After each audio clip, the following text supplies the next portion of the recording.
तो आज है ब्रजभूमि पे मेरा दूसरा दिन। भगवान कृष्ण की इस नगरी के दर्शन करना एक तरफ और भगवान कृष्ण की लीलाओं के बारे में जानना दूसरी तरफ। ये दोनों ही अवसर मिले मुझे वृंदावन पहुंच के। आज हमारा प्लान था निधिवन और श्री बांके बिहारी मंदिर के दर्शनों का। ब्रज की गलियों में चलते चलते हम निकल गए निधिवन जी के दर्शन करने। निधिवन इस तरफ है।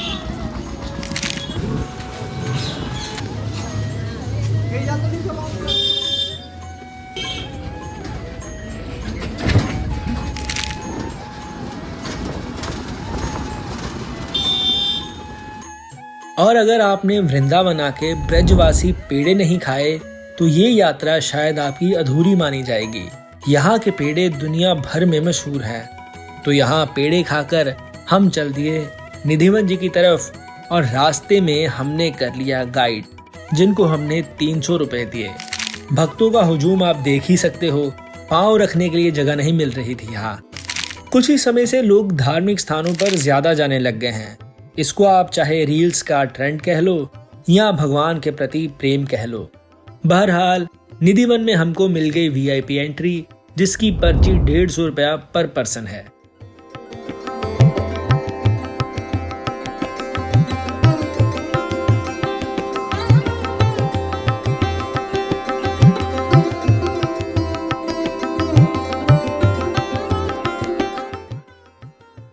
निधिवन में जितने भी वृक्ष हैं वो आपको झुके हुए मिलेंगे।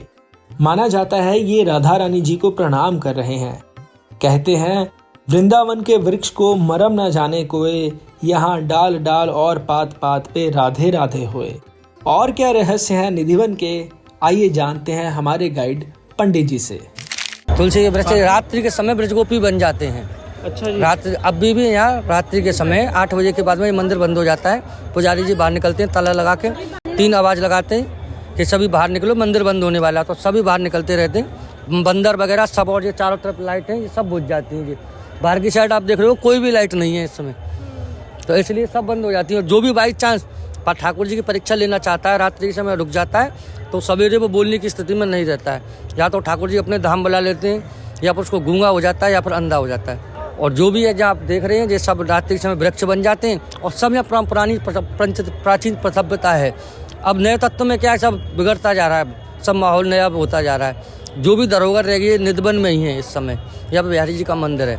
यहाँ से 2 ठाकुर जी प्रकट हुए हैं, चंद बिहारी जी और एक बांके बिहारी। बांके बिहारी के मंदिर में चले गए। चंद बिहारी जो बांके बिहारी के बड़े भाई हैं बलराम जी महाराज, वो नंद महल है। नंद महल में उनके नंद बाबा, यशोदा जी और छोटे लड्डू गोपाल जी के। यशोदा जी बच्चे का स्वरूप का पालन करती हैं, तो इसलिए वहाँ लड्डू गोपाल जी की सेवा पूजा होती है। तो बलराम जी और लड्डू गोपाल जी, यशोदा जी और नंद बाबा, ये चारों वहाँ नंद महल में। बांके बिहारी जी वहाँ चले गए और इसी हरदास जी ने प्रकट किए थे यहीं से। आइए, राधे राधे। माना जाता है तानसेन के गुरुजी स्वामी हरिदास जी यहाँ बैठ के भजन किया करते थे। उनके भजन से प्रसन्न होने के बाद भगवान ने स्वप्न दिया। बोले, जिस जगह आप भजन करते हो उसी के नीचे हमारा विग्रह विराजमान है। तो उस जगह की जब खुदाई कराई गई तो श्री बांके बिहारी जी का प्राकट्य हुआ उस जगह। जो बांके बिहारी जी का दर्शन है वो यहीं से जमीन से प्राकट है, वो किसी के हाथ का बनाया विग्रह नहीं है।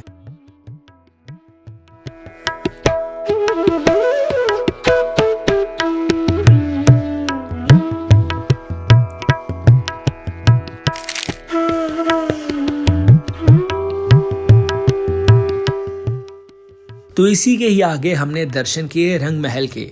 कहा जाता है शाम को यहीं पर पुजारी जी एक फूलों की सेज बनाते हैं। उसी के ऊपर लड्डू, पान, माला, इत्र, चंदन और पूरा 16 श्रृंगार का सामान रख के जाते हैं। सुबह को आते ही उनको अद्भुत दर्शन होता है कि लड्डू टूटा हुआ, दातुन की हुई, पान चबा हुआ, लोटे में जल गायब, और जो श्रृंगार का सामान रात्रि के समय रख के जाते हैं वो सब इस्तेमाल किया हुआ मिलता है। तो यहाँ आज भी नित्य रास लीला करने के लिए भगवान आते हैं। यहीं पर राधा रानी जी का ठाकुर जी अपने निज हाथों से श्रृंगार करते हैं।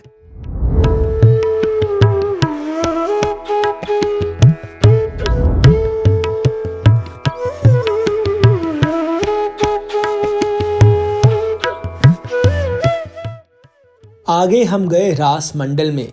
ये वही जगह है जहां पर भगवान और राधा रानी नित्य रासलीला करने के लिए आते हैं।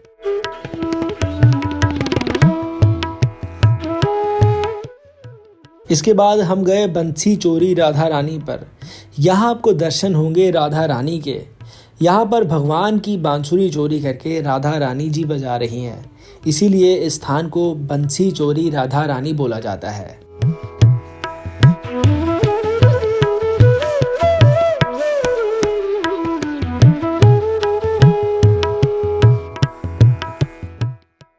इसके बाद हम गए स्वामी हरिदास जी की जीव समाधि के दर्शन के लिए। माना जाता है स्वामी हरिदास जी ललिता सखी के अवतार हुए, जो कि भगवान कृष्ण की प्रिय सखी है, और स्वामी हरिदास जी ने इसी जगह पर जीवन समाधि ली है। इसी वजह से इस जगह को जीव समाधि कहा जाता है।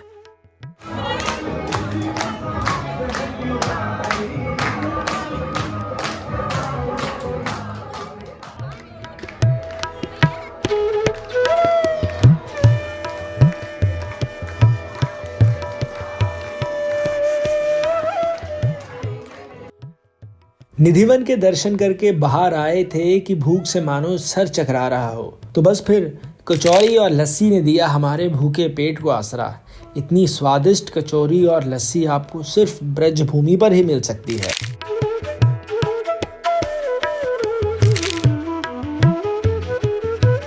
खाना खाकर हम रवाना हुए बिहारी जी के दर्शन करने। तकरीबन 1 घंटे के इंतजार के बाद हमारी बारी आई।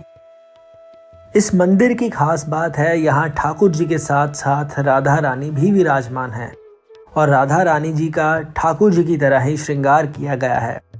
जहाँ राधा रानी जी ने साड़ी पहनी है और वहीं बिल्कुल ठाकुर जी की तरह उनका पटका, मुकुट, श्रृंगार सारा किया हुआ है। यहाँ ठाकुर जी के बाल रूप के दर्शन हैं।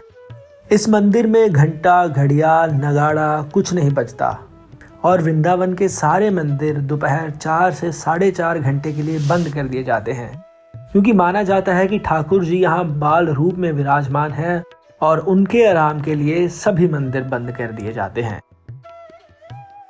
तो आज के दिन सिर्फ इन्हीं मंदिरों के दर्शन हुए। बाहर आए तो देखा मेरे बूट का एक पैर ही गुम गया, लेकिन घर वालों के कहने पर आखिर चप्पल खरीद ही ली और ऑटो पकड़कर खाना खाकर आज का दिन यहीं कर दिया खत्म।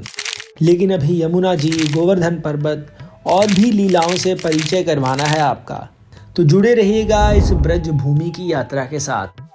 राधे राधे।